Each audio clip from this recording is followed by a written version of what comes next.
احساس قشنگی هست که این روزا تو دنیامه، همین که عشق بین ما تموم روز با همه.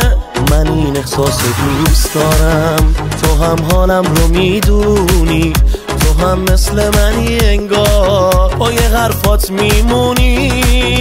بگیر دستامو محکم‌تر، نمیگیره کسی جا تو دست عاشقی از من، نوازش کردنش با تو. کنارت آرامشم کامله، کنارت کامل شدن تا خودم. یه وقتایی باید غرور رو شکست، به مردم بگم عاشق تو شدم. یه وقتایی باید بگی حس تو به اونی که دنیا تو مدیونشی.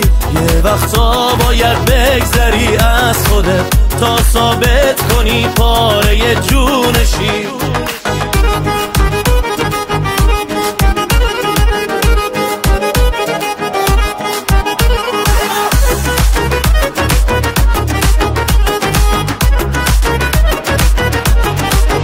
خدا بعد یه حالا دلامونو یکی کرده. ببین حالا نگاه تو تموم فکر این مرده. بگیر دستامو محکم‌تر، نوازش کن یه جور خاص، کنارت میشه عاشقمون چون این عشق و خدا میخواد. بگیر دستامو محکم‌تر، نمیگیره کسی جا تو دست عاشقی از من، نوازش کردنش با تو.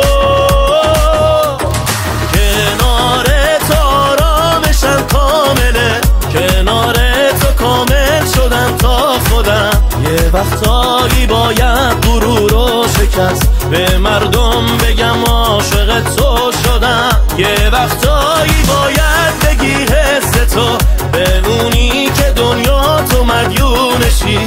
یه وقتا باید بگذری از خودت تا ثابت کنی پاره جونشی.